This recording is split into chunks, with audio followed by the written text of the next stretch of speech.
Hello, this is Dr. Carmen McGuinness. Welcome back to my channel. If this is your first time, welcome here.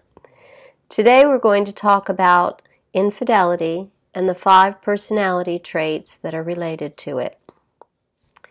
So, 90% of Americans say that infidelity is immoral on Gallup polls, and 65% say it's unforgivable. But despite this thumbs down to cheating, infidelity occurs in 30 to 35% of marriages. According to studies, it's usually the male who strays, and most often with an unmarried female. In fact, compared to 25% of married women, a stunning 50% of men will or have cheated, and 85% of these affairs will be with single women. Now, these men are probably not looking for new wives, since less than 10% of affairs end in marriage to the affair partner. We might wonder why the disproportionate numbers between men and women who cheat. Boy meets girl, they select to one another as life partners. What goes wrong that leads boy to stray? Research into infidelity provides 3 important answers. And there are no judgments here. This is just what the research says. And much of this research was conducted through surveys of men who have cheated. So, number 1 finding, men are better able to separate love from sexual activity. Number 2, men have a greater desire to experience sexual infidelity. And number 3, men are more willing to engage in behaviors such as planning, lying, and cover-up involved in infidelity. But even more important than these findings is the question, what specific personality factors lead to these findings? What is it that makes some men cheat and others don't? Personality studies reveal some interesting trends. Unlike attitudes, beliefs, and states that can change with circumstances and experience, personality traits are relatively stable throughout the lifetime. Examining the specific personality traits of those who report engaging in infidelity helps identify key trait factors associated with the occurrence of extra-relationship sexuality. The big 5 personality traits are 5 very well-established and standardized broad domains used to assess personality in Western cultures. Here we explore the findings associated to each of these in regard to the likelihood of infidelity. The first trait we'll look into is extroversion. Extroversion is related to positive affect. For example, happiness and self-esteem are associated to extroversion. And it's associated with sociability, dominance, which is regarded highly in our society, and active or energetic traits of all sorts. Sounds great, right? Energy, outwardness. However, those high in extroversion have also been found to have lower rates of relationship exclusivity, more favorable views toward multiple sexual partners, and are more willing to experiment with new and/or risky sexual activities. It's possible that those high in extroversion attract potential partners as a result of their socially dominant and assertive traits, making it easier to participate in extramarital opportunities through the simple fact that they attract greater numbers of possible partners. Agreeableness is also linked to infidelity, only negatively.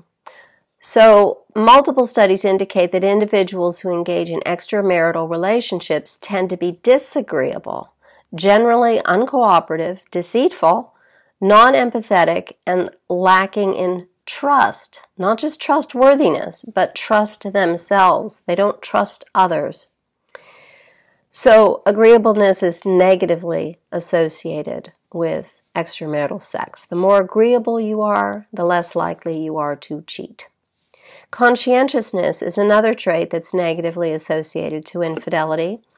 Those who report infidelity tend to be disorganized and unreliable or low in overall conscientiousness. Openness to experience is perhaps the least researched aspect of the comprehensive Big Five model.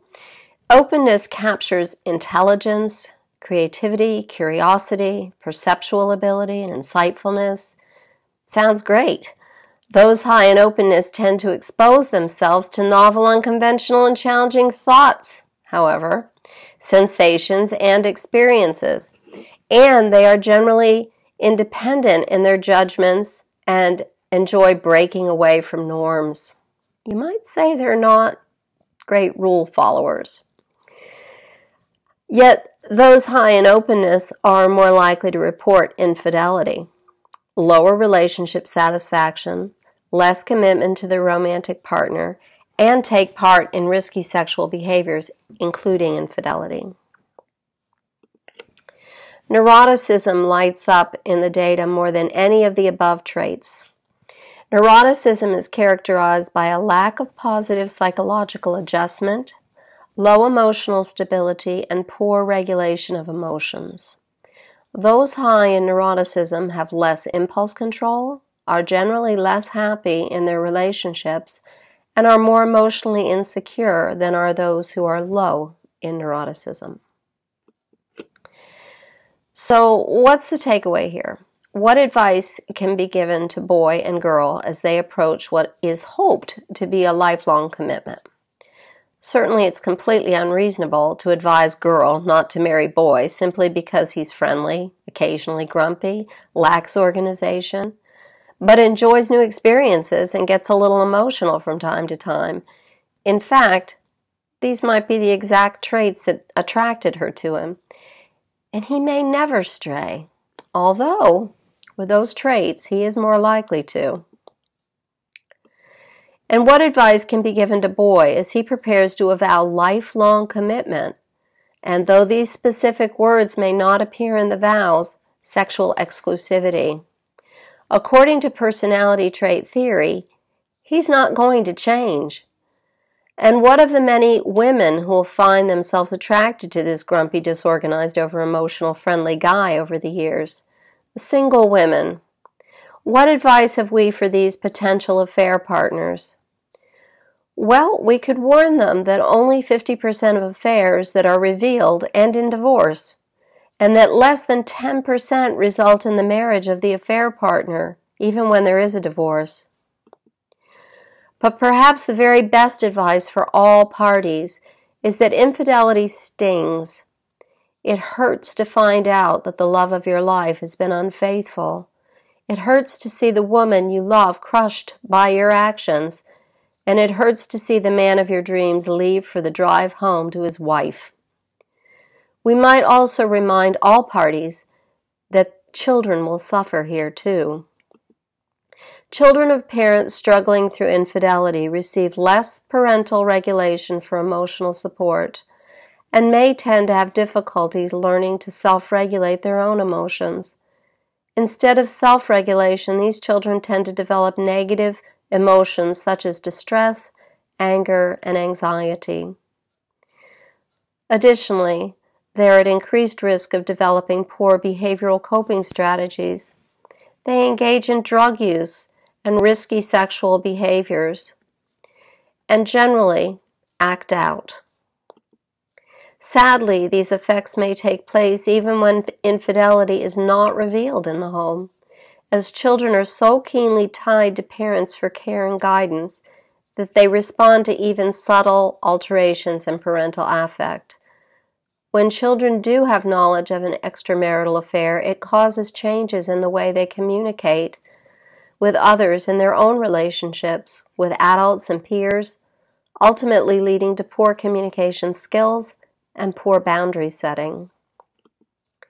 Children dealing with loss or separation related to parental infidelity are more likely to develop insecure attachment styles, and there is significant evidence indicating that they will struggle with all forms of interpersonal relationships throughout their lives. Unfortunately, though all of society is aware of cheating, few are aware of much of what I've detailed here. It is said that knowledge is power. When friends, co-workers, and relatives confide in you, share these statistics. Talk to your spouse, talk to your friends, and talk to your older children about the risks and damaging effects of infidelity. If you're thinking of cheating or becoming involved with a married person, don't. Seek help from friends or a professional instead. I hope this has been informative. Contact me if you need to talk.